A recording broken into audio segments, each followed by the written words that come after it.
여러분 안녕하세요. 미니모입니다. 좋아요, 댓글, 구독 부탁드릴게요. 오늘은 6월 22일 일요일 아침이고요. 이제 여러분들은 이제 주말 마무리를 하시겠네요. 오늘은 전해드릴 소식이 메모가 굉장히 심플해요. 미국 하나 적혀 있고요. 하나, 둘, 셋, 넷, 다섯, 여섯, 일곱 명의 이름밖에 없습니다. 근데 전해드릴 내용은 조금 많긴 해요. 들리면 안 되는데. 자, 미국 소식을 먼저 전해드릴게요.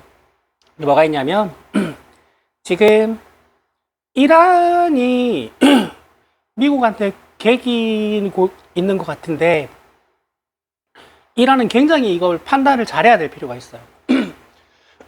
왜냐하면 지금 미국은 탄핵 국면입니다. 탄핵 국면. 지금 한국을 모델로 해서 평화 시위로 트럼프를 조기 탄핵시키자는 운동이 전국적으로 펼쳐지고 있거든요. 나라 땅덩어리가 워낙에 넓기 때문에 그렇게 우리나라처럼 뭐 광화문에, 여의도에 그런 식으로 한 군데 집중적으로 모이긴 힘들지만 주별로 일어나고 있고요. 그 시위를 트럼프는 군을 투입해서 진압하고 있어요. 시위 자체를. 그런 국면이기 때문에 트럼프는 지금 전쟁이라는 이슈가 필요할 수도 있습니다. 지금 우크라이나를 보면 알 수 있는 게 젤렌스키가 자꾸 전쟁을 빨리 끝내려고 하는 것 같죠. 아니요, 내심 젤렌스키는 그 전쟁이 길어지길 원합니다. 비위사항이 있다고 알려져 있거든요. 전쟁 끝나면 대통령 임기 당장 끝나고 구속될 수도 있어요. 근데 지금 전쟁 중이니까 대선도 못 치르고 새 대통령을 뽑지도 못하고 있는 대통령을 끌어내리지도 못하는 상황이 지금 우크라이나의 상황입니다. 그 이외에도 본인의 독재 또는 본인의 임기 연장 또는 본인의 비리를 덮기 위해서 전쟁을 내거나 유지한 사례는 세계사에서 굉장히 많이 찾아볼 수 있어요.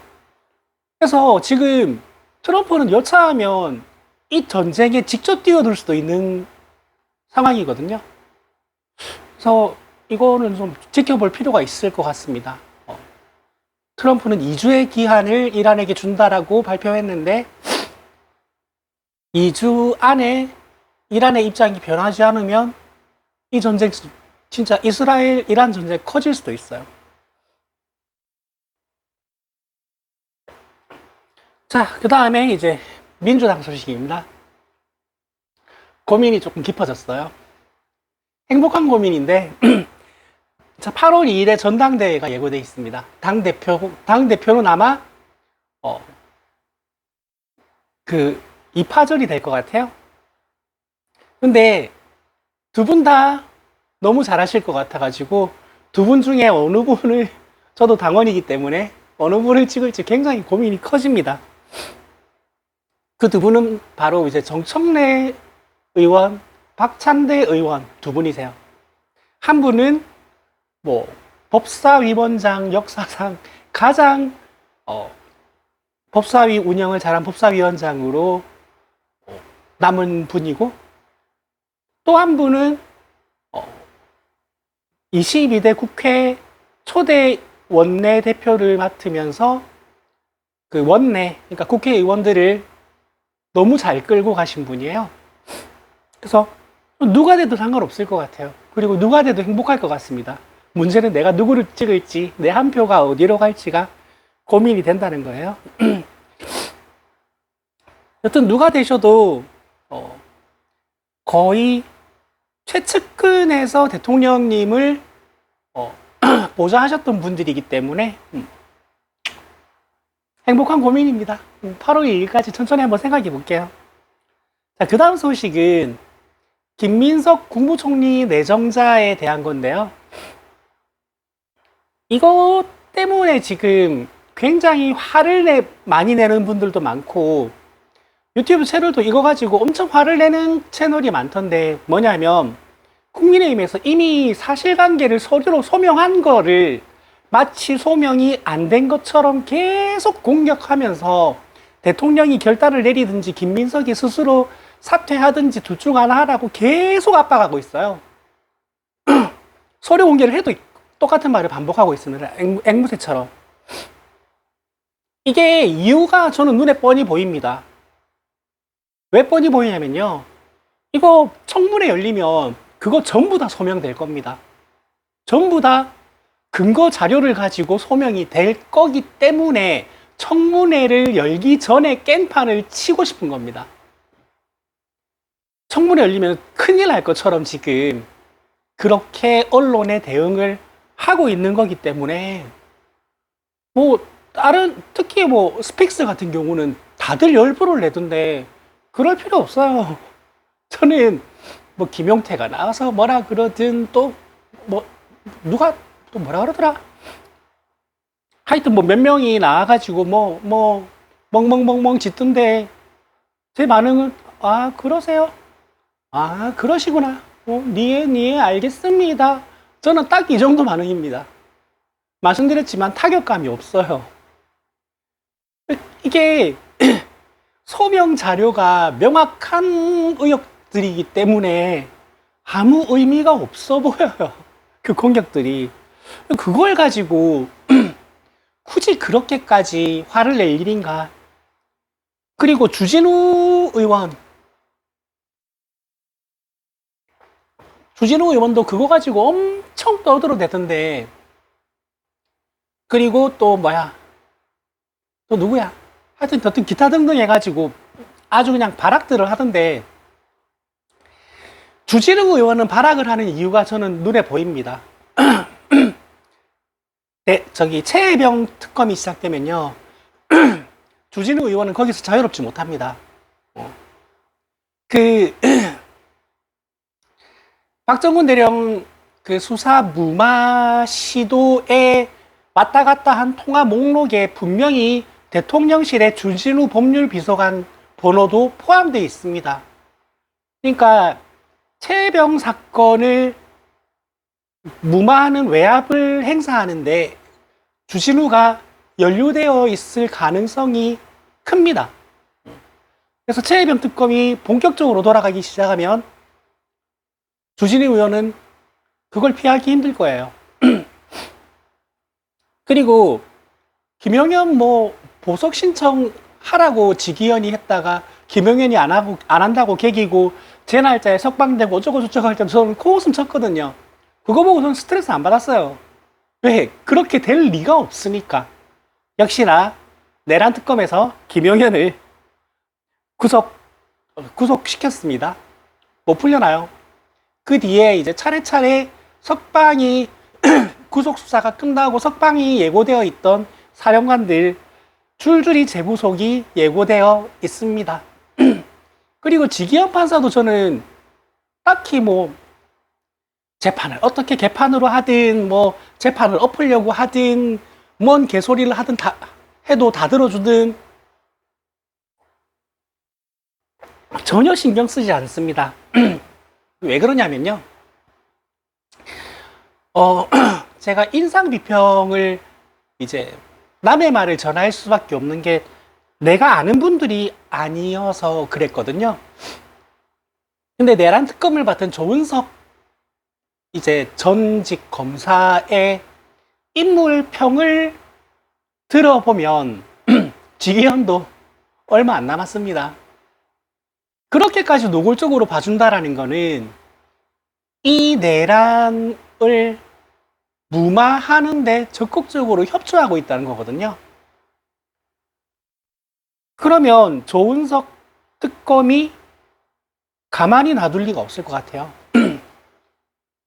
제가 두 분의 조은석에 대한 인물평을 옮길게요. 자, 김규현 변호사님이 검찰에 있을 때 겪은 조은석 검사에 대한 인물평은 이렇습니다. 검사는 두 가지 유형이 있다고 해요.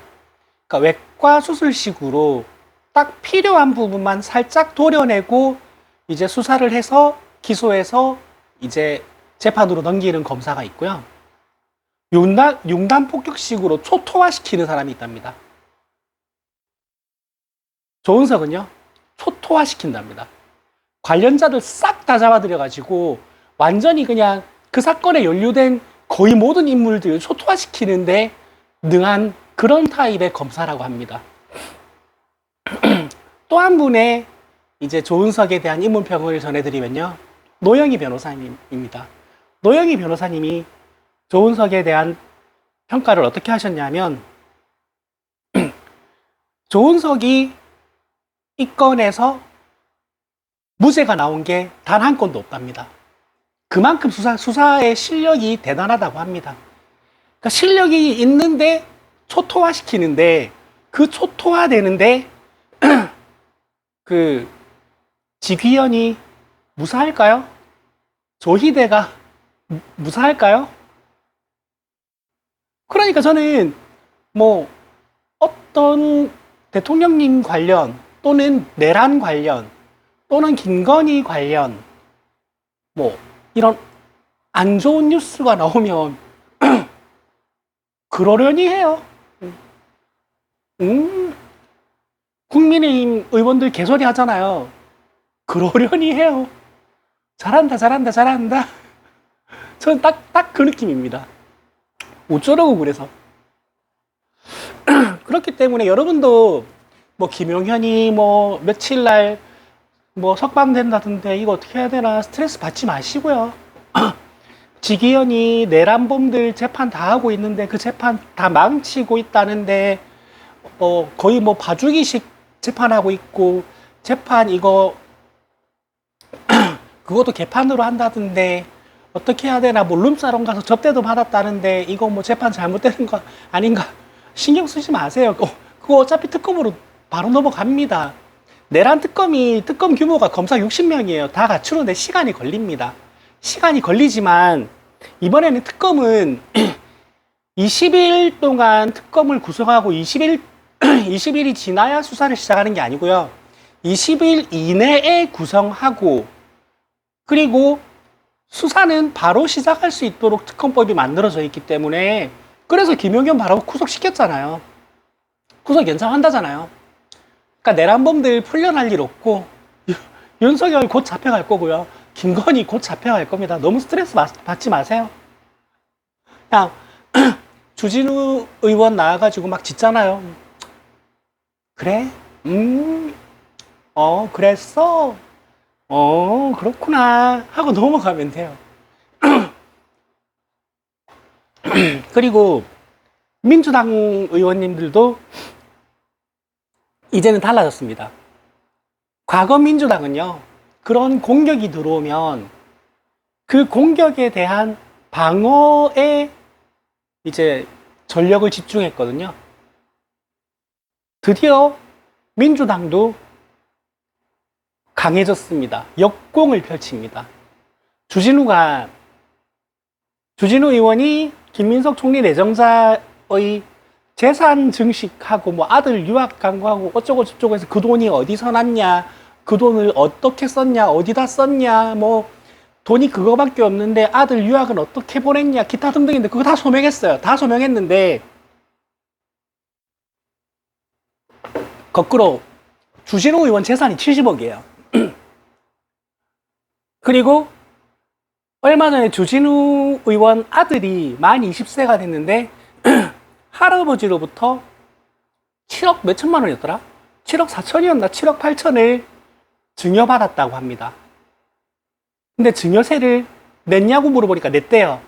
그럼 낸 자료 내놔라는데 아직 안 내놓고 있습니다. 간단합니다. 그거 서류 떼면 돼요. 국세청 가서 서류 떼면 바로 나옵니다. 그거. 근데 소명 안 하고 있어요. 말로만 증여세 냈대요. 저는 그 정도의 재산을 증여받을 일이 전혀 없기 때문에 잘 모르지만 증여를 받아서 증여세를 냈는데 그 정도의 돈이 있으려면 10억 원 이상을 받았어야 된답니다. 그러니까 증여세가 3억 원 정도 된다는 거죠. 근데 그 3억 원을 할아버지한테 10억 받고 3억을 낸 게 그거인지 아니면 아빠가 대신 내줬는지. 아빠가 대신 내줘서도 안 돼요. 왜냐면 그건 아빠가 또 3억 증여한 게 되니까. 아들이 진짜 제대로 증여세를 내고 그 돈을 가지고 있는지를 조사해야 됩니다. 왜냐하면 그 재산이 매우 이상하게 형성되어 있어요. 현금 자산인데 30개의 통장에 분산되어 있습니다. 그 돈이요. 증여세를 냈을 리가 없습니다. 저는 그렇게 생각합니다. 편법으로 아마 배우자한테 4억, 그리고 존속한테는 얼마지? 얼마까지는 증여세 없이 줄 수 있거든요. 그래서 그런 식으로 편법으로 쪼개기로 30개의 통장에 쪼개면 어떻게 되지? 2천 몇백만 원이 되나? 3천만 원이 조금 안 되겠네요. 저는 그렇게 줬을 가능성이 매우 높다고 봅니다. 조사해야 돼요. 그러니까 때렸어? 난 더 세게 때릴 거야 라는 태세를 민주당이 드디어 갖춘 겁니다. 저는 이거는 매우 긍정적으로 평가합니다. 왜 우리만 도덕적이어야 되나? 왜 저들만 네거티브를 해야 되나? 우리는 왜 네거티브를 안 하나? 왜 우리는 항상 당하고만 있어야 되나? 저는 그게 늘 답답했거든요. 더불어민주당은 250만 권리당원, 500만 일반 당원, 그리고 1700만이 넘는 이재명을 찍은 유권자, 그리고 절반이 넘는 그러니까 국민의 지지를 믿고 강하게 뚜벅뚜벅 걸어 나가시라. 저는 그렇게 말씀드리고 싶습니다. 그런 의미에서 박선원 의원 맞구나. 나는 왜 박선원 의원하고 부승찬 의원이 항상 헷갈리지? 박선원 의원님의 그 공격은 저는 매우 좋다고 생각하고요. 앞으로도 그런 역공이 저는 계속 이어져야 된다고 생각합니다. 재판 질질 끌려고 하는 거 아니냐 하니까 나경원한테 가서 물어봐라. 633이라며. 뭐 나경원은 6년 3년 3년이야. 유명하지만 국회 선진화법이 통과되고 난 이후에 국회의원이 국회 안에서 하면 안 될 일을 벌인 국회 빠루 사건의 주인공이 나경원입니다. 그거 지금 기소된 지 6년이 넘었는데 아직 첫 재판도 안 열렸습니다. 재판 왜 질질 끄냐? 나경원은 뭔데? 하면 돼요.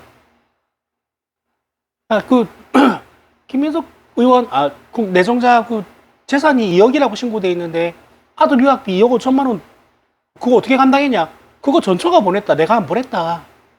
다 소명이 되잖아요, 우리는. 그러면 주진우 아들 그 증여세 낸 거 서류 갖고 와봐. 증여세 냈다니까? 서류 갖고 와봐. 증여세 냈다고. 이게 뭐야, 이게? 앞으로도 저는 이런 공격이 계속 이어지면 속이 시원할 것 같습니다. 더 이상 민주당도 당하고만 있는 거 저 싫습니다. 좁혀버려야지. 그러니까 지금 국민의힘이나 윤석열의 검찰들이 의혹을 제기하거나 수사를 시작하는 것들이 대부분이 그래요. 자기네들은 그렇거든. 그래서 남들도 다 그런 줄 알고 털기 시작해요. 생각해보니까 이낙연도 괘씸하네, 저 씨. 이낙연이 더불어민주당 대선 후보 경선 과정에서 대장동 개발 비리 의혹을 처음 제기했거든요. 근데 윤석열이 가만 보니까 야, 씨, 몇 천억을 벌었는데 해먹은 사람이 분명히 있을 거 아니야 하고 턴 거예요. 근데 아무리 털어봐도 진짜 10원 한 푼 해먹은 사람이 아무도 없는 거예요. 아니, 당군 일에 기초단체에서 시행한 사업 중에서 가장 큰 수익을 시에다가 안겨준 사업이 진행이 됐는데 어떻게 돈 받아 먹은 사람이 아무도 없을 수가 있어? 라는 거예요. 이게 저쪽 사람들의 논리입니다. 그 논리로 시작된 수사예요. 이해가 안 되지. 저거는 받아먹거든. 근데 아무리 털어봐도 10원 한 푼 받은 사람이 없으니까 두 가지 프레임을 만듭니다. 첫 번째, 이재명은 너무 악질이어가지고 증거를 남기지 않은 거다. 와, 진짜 이 말 듣고 진짜 학을 뗐다. 또 하나는 사실은 이거보다 한 1,000억, 2,000억 더 벌 수 있었는데 덜 벌었다. 그래서 업무상 배임이다. 이게 말입니까? 막걸리입니까? 참, 이해가 안 됩니다. 내가 무슨 말 하다 여기까지 했지? 뭐 여튼 간에, 특검 돌아가고요. 그 다음에 민주당도 드디어 태세 전환을 했고요. 그랬으니까, 뭐 국민의힘 의원들이나 정치인들이 나와서 헛소리하고, 그 다음에 뭐 국민의힘 시의원인가 뭐 누군가가 뭐 검찰에 김민석 내정자 고발했고 검찰은 고발 바로 접수했다 그러죠. 바로 접수해 수사 시작했다고 하는데 스트레스 받지 마세요. 아, 이거를 내가 안 적었구나 하려고 했는데 김민석 총리 내정자의 검찰 수사에 대해서는 두 가지 측면으로 걱정하실 필요가 없는 게 이미 소명 자료를 언론에 배포를 했습니다. 첫 번째로.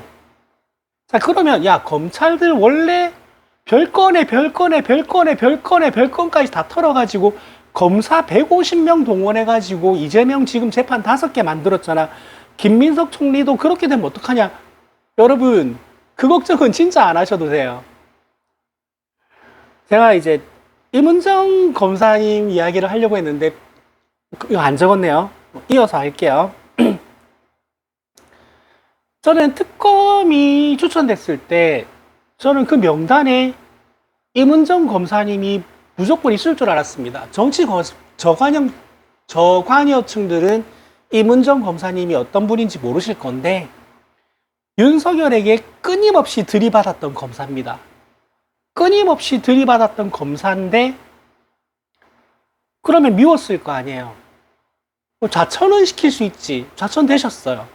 근데 좌천만 시키는 게 아니고 징계까지 하고 싶은 겁니다. 엄청나게 많이 징계안을 냈거든요. 그래서 그때마다 임은정 검사님은 징계 불복 소송을 합니다. 그 모든 소송을 임은정 검사님은 전부 다 이기셨습니다. 그래서 징계를 받으신 적이 한 번도 없으세요. 그러니까 검사가 근무 시간에 혹은 근무 시간이 아니어도 하면 안 되는 행동을 단 한 가지도 하지 않으신 겁니다. 그렇게 징계를 하고 싶었는데 징계를 단 한 번도 안 받으셨어요.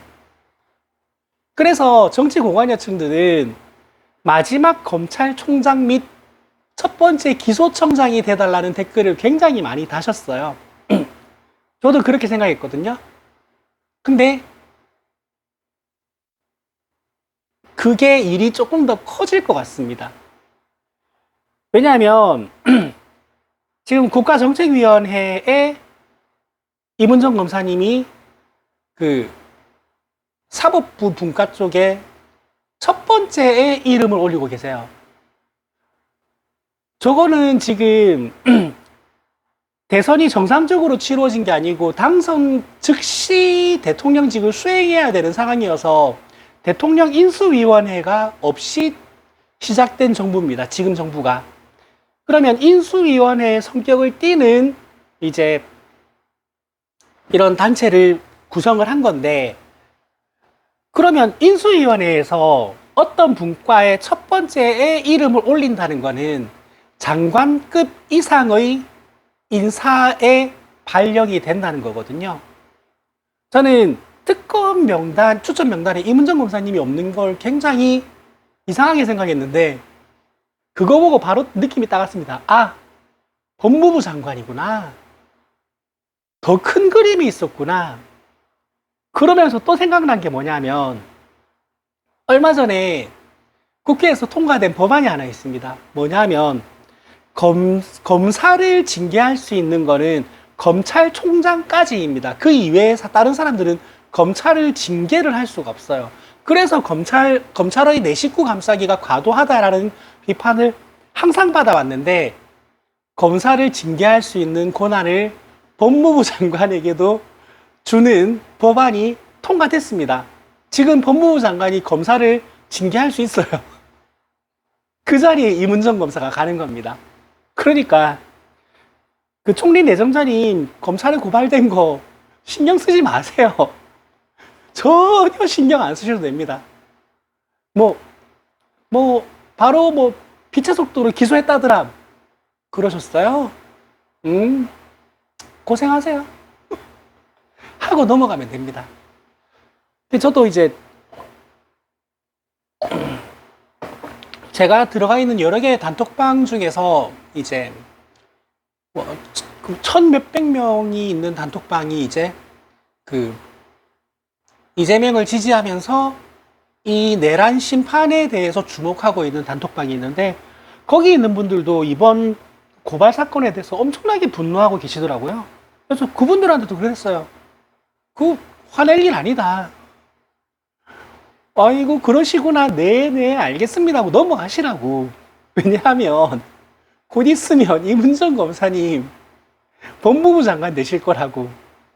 그리고 이제부터 법무부 장관 검사 징계할 수 있다고. 그거 스트레스 안 받아도 된다고. 그리고 문재인 대통령님 그 망신주기식 그거 기소해서 재판하는 것도 엄청 스트레스 받아 하시더라고요. 그거 조만간 양산으로 이첩돼가지고 불기소 처분 날 겁니다. 걱정하지 마세요.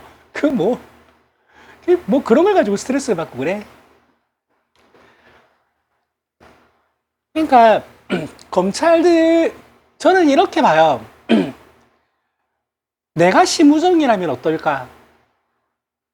내가 심우정이라면 어떻게 하고 있을까를 생각해 봤거든요. 지금 검찰총장이 내란 상황에서 죄송합니다. 비화폰을 지급받았고 검찰이 내란에 깊숙이 관여되어 있다는 의혹이 가득한데 검찰에 대한 수사는 시작도 안 됐습니다. 근데 이거 상상만 해도 설렌다. 이문정 법무부 장관이 임명이 되고 내란 특검이 완전체로 시작되면 심우정은 얼마 지나지 않아서 내란 주요 임무 종사자가 될 수 있습니다. 그러니까 어지간하면 무기징역에 선고를 받을 수 있는 혐의로 구속수사를 받을 처지가 될 수도 있거든요. 그럼 못할 짓이 뭐가 있겠어요? 할 수 있는 짓을 다 해야지. 그래서 저는 검찰들이 저러는 거 이해가 돼요. 문재인 괴롭히고, 김민석 괴롭히고, 이재명 어떻게든 저 어떻게 할 방법 없나, 계속 고민하고, 못할 게 뭐가 있겠어요. 무기징역 당하게 생겼는데. 그래서 심우정 저러고 있는 거, 조만간 무기징역 받을지도 모르는데, 할 수 있는 거 다 하는구나. 그러면 심우정 말 듣는 검사들은 뭐냐? 윤석열 묻은 애들이겠죠. 혹은 내란에 관여돼 있거나. 그러니까 길어도 한 달 안에 전부 다 정리가 될 일을 국민의힘과 검찰과 법원이 벌이고 있는 거기 때문에 한 달 내로 핵사이다 장면이 연출될 겁니다. 너무 걱정하지 마세요. 스트레스 받지도 마시고요. 맞다. 나도 스트레스 안 받으려고 내 영상에 이상한 댓글 다는 애들 이거 차단 같은 기능 없나 하고 보니까 숨김 기능이 있더라고요. 숨김 처리를 하면 그 댓글만 숨김이 되는 게 아니고 그 사람이 이때까지 달았던 모든 댓글도 숨김이 되고 앞으로 달 댓글도 숨김이 되더라고요. 제 유튜브는 수십 수백 개의 댓글이 달린 유튜브가 아닙니다. 부지런히 숨김 다 해놨으니까 짚고 가세요. 안 보여요. 나도 안 보이고 다른 사람도 안 보이니까 열심히 짚고 가세요. 마지막.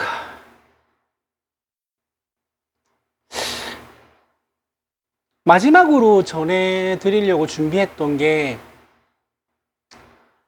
이거는 제가 금요일에 몇몇 보도가 나왔는데 제가 놓쳤어요. 그리고 이걸 제가 오늘 처음 들었거든요. 근데 그걸 해야 되나 말아야 되나 고민이 조금 있었는데 일단은 전해드리겠습니다. 이게 장성철 소장이 이제 여기저기서 이야기를 한 건데, 장성철 소장이 한 이야기이기 때문에 제가 놓칠 수밖에 없었어요. 왜냐하면 제가 요즘 유튜브를 좀 줄이고 레거시 미디어에 조금 더 집중을 하고 있기 때문이기도 하고, 제가 매일 빼놓지 않고 보는 유튜브에서는 장성철을 부르지도 않아요. 왜냐하면 이 사람이 이준석 실드를 치거든요. 그래서 제가 보는 유튜브, 제가 매일 챙겨보는 거는 뭐 자주 말씀드리는데 그 겸손은 힘들다의 세 개를 다 봐요. 아침 뉴스, 홍사훈 쇼, 그 다음에 그 이재석 뉴스특보와 주진우 라이브, 이거를 보고요. 그 다음에 대한뉴스도 요즘 잘 안 봅니다. 뭘 보냐면 매불쇼, 그리고 사장 남천동, 이렇게만 매일 보고요. 나머지 시간에는 레거시 미디어에 조금 집중을 하고 있거든요. 왜냐하면 이 사람들은 중요하지 않다고 생각하지만 내가 봐서 중요하다고 생각하는 기사가 있을 수 있기 때문에 뭐 MBC, JTBC, 연합뉴스를 좀 많이 챙겨봐요. 한겨레 신문이랑 경향신문도 조금 챙겨보고요. 가끔 조선일보도 봅니다. 그래서 제가 이걸 놓친 것 같아요. 그러니까 주말에 제가 이제 토요일, 일요일은 그런 방송을 쉬는 날이 대부분이기 때문에 이제 뭐 경향TV도 보고 박시영TV, 최경영TV도 보고 하는데 그건 토요일, 일요일이기 때문에 이걸 어느 수준으로 어디까지 전해야 되는지를 모르겠는데, 장성철 소장님이 이제 한 언론사를 통해서 전해들은 취재 내용에 대해서 여기저기서 좀 이야기를 하고 다녔더라고요. 이게 뭐냐면 최은순이 농수산물을 수입하는 회사를 인수했다고 합니다. 공교롭게도 누구에게서 인수했느냐? 그게 최순실이랍니다.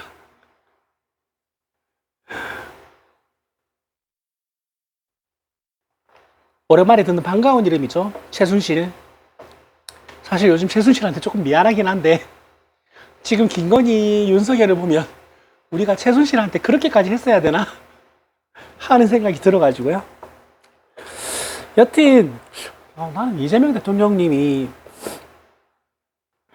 최순실 사면해 주셨으면 좋겠어요. 진짜 윤석열, 김건희 보니까 최순실한테 너무했던 것 같다 이러면서 사면해 주셨으면 좋겠어요. 여튼 그 회사에서 농수산물을 수입을 하는데 평택항에 물건이 들어오면 안 되는 물건이 농수산물 속에 섞여 있는 게 적발이 돼서 대통령실에서 나서서 이 사건을 덮었다고 합니다. 근데 이 들어오면 안 되는 이 물건이 뭐냐? 라는 질문에 장성철 소장은 뭐라고 대답했느냐? 백혜령 경정이 이제 탄압받고 무마했던 마약 300kg 들어오는 거와는 별개의 사건이다라고 말을 했어요. 그리고 보도되는 시점은 8월 또는 9월이 될 거다. 왜냐하면 아직 남아있는 취재가 한두 건이 더 있다. 근데 의혹 수준은 아니다. 거의 사실관계 파악이 다 끝나가는 상태다라고 말을 했거든요. 사실 저는 이거는 오보였으면 좋겠습니다. 이건 진심입니다. 제가 김건희, 윤석열, 최은순을 미워하는 거와는 별개로 이거는 오보였으면 하는 간절한 희망이 있습니다. 왜냐하면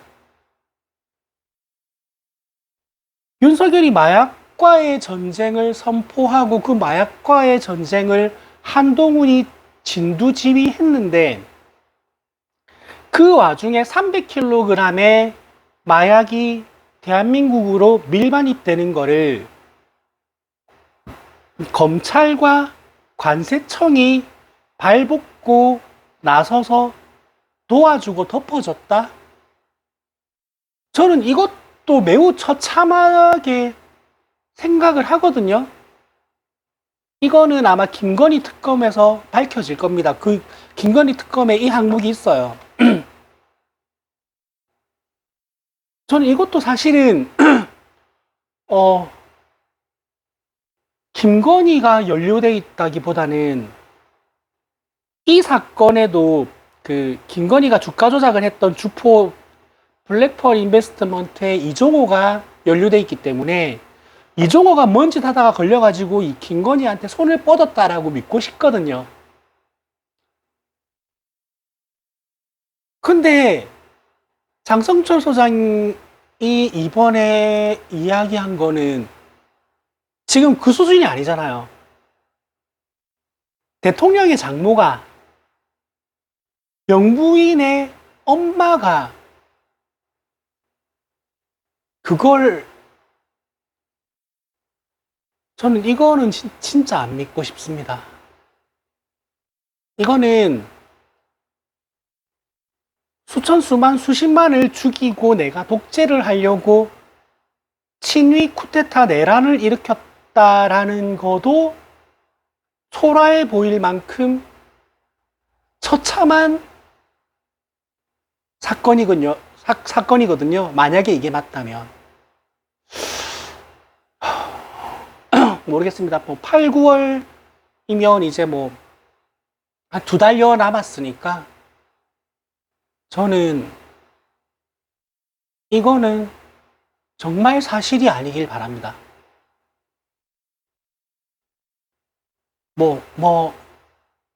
이종호라는 사람이 그랬든 아니면 다른 사람이 엄한 짓 하다가 걸려서 도와달라고 뭐 SOS를 쳤든 그렇게 끝나든지 아니면 아예 오보든지 저는 이 사건은 그렇게 끝났으면 좋겠습니다.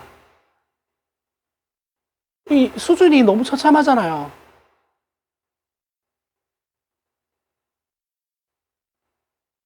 영부인의 어머니가 그걸 했다고? 그리고 영부인은 누가 그러더라고요. 그 마약 밀반입의 규모가 300kg이면 그 정도 양이면 그 나라 마약 시장의 판도를 바꾸겠다는 의도가 있는 정도의 양이다라고 하더라고요. 근데 그게 들어오기 전에 마약과의 전쟁을 선포했어요. 그리고 이거와는 별개로 영부인의 어머니가 농수산물 수입 회사를 인수를 해서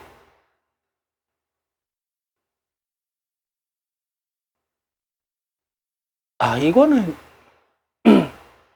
이것 때문에 제가 오늘 새벽에 좀 멍했거든요. 이거로 어디서 처음 들었냐면 제가 이제 그 토요일 밤에 잘 이제 다운받아놨다가 토요일 밤에 잘 듣는 게 이제 대한뉴스 뽀찌 방송을 잘 들어요. 재밌거든요. 술 마시면서 하는 방송이어서 재밌어요. 나도 술 마시면서 하네. 다 마셨습니다. 근데 거기서 이야기를 하는 거예요. 그래서 장성철 소장이 도대체 뭘 했길래라고 듣고 있는데, 그 마늘과 마늘 사이에 마늘이 아닌 무언가를 어떻게 어쩌고저쩌고 하길래, 설마 그건 아니지, 아무리 그들의 수준이 처참해도 그런 것까지 했겠나 해서 제가 장성철 그 다음에 장성철 평택항을 검색해가지고 한 4개, 4가지의 서로 다른 유튜브 방송을 들었어요. 근데 진짜 그렇게 말을 하더라고요. 심지어 어떻게까지 말하냐면, 그 방송을 처음 내보내고 난 다음에 기자들과 수사기관으로부터 엄청나게 많은 연락이 왔답니다. 근데 그게 뭐냐라는 연락이 아니고요. 수사기관에서도 심지어 우리 그거 지금 인지수사하고 있는 중이다. 너 어디까지 알고 있느냐. 기자들도요. 우리 지금 그거 취재하고 있고 우리도 이만큼 취재가 된 상황이다. 너 어디까지 알고 있냐. 이런 연락이 왔답니다. 그래서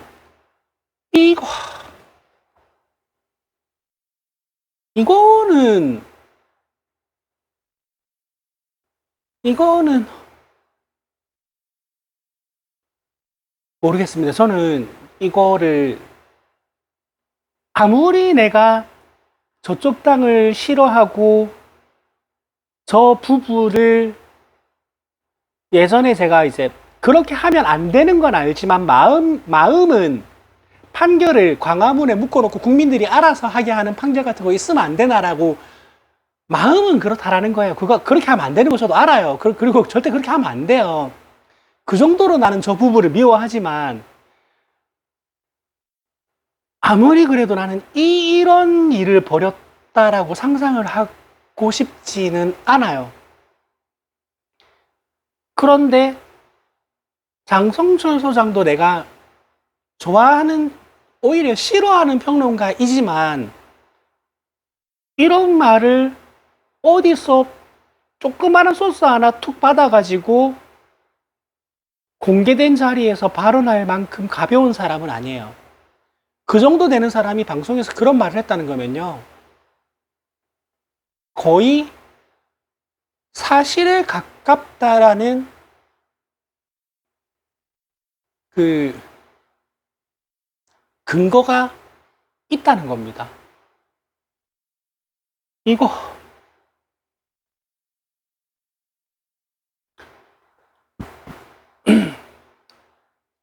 저는 정말 바랍니다. 이게 사실이 아니었고 다른 어떤 사람이 다른 사건으로 어떻게 된 게 잘못 전해진 거다라는 보도가 나오기를 저는 진심으로 희망합니다. 진심으로요.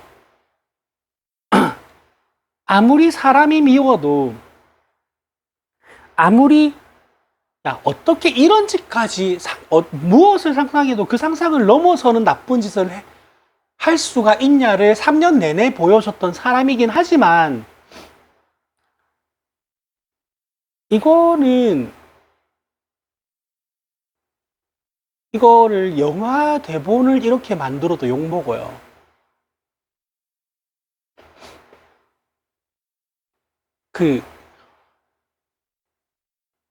저는 그렇게 생각하고 싶진 않아요.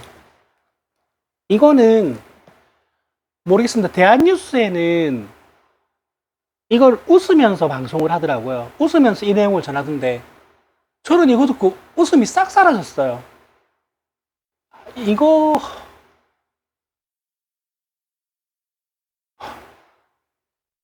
참 모르겠습니다. 저는 진짜 이건 아니었으면 좋겠습니다. 그러니까 모르고 연루된 거로 결과가 나왔으면 좋겠습니다.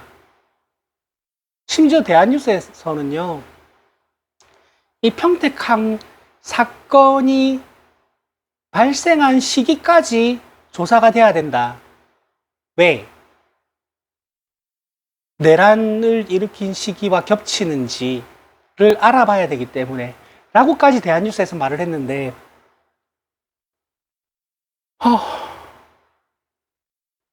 의심은 할 수 있다고 봅니다. 그리고 저도 이게 끝까지 수사가 되어서 밝혀져야 될 내용이라고는 생각을 하지만 뭐 대한뉴스 등등에서 생각하는 그런 결과가 나오기를 바라진 않아요. 저는 이건 너무 처참해요. 그렇습니다. 기분이 좀 별로네요. 웬만한 요즘은 방금 이제 최은순 관련 이슈에 대해서 전해드리기 전까지는 기분이 되게 좋았는데, 왜냐하면 무슨 뉴스를 봐도 웃음이 나오거든요. 이건 좀 아니었으면 좋겠고요. 그리고 이거는 제가 좀 이건 아니었으면 좋겠다라는 마음이 드는 뉴스고요.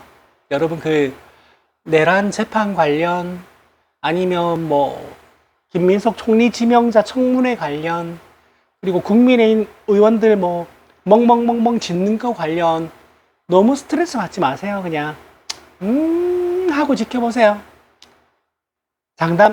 제가 100% 장담합니다. 그 모든 상황이 아주 핵사이다로 한 달 내로 정리가 될 거니까요. 절대 스트레스 받지 마시고요. 일요일 아침이니까 주말 마무리 잘 하시고요. 저는 오늘 저녁에 출근하고 내일 아침에 퇴근하면 휴무입니다. 내일 아침에 조금 더 알찬 소식 가지고 여러분을 뵙겠습니다. 좋아요, 댓글, 구독은 사랑입니다. 여러분 안녕.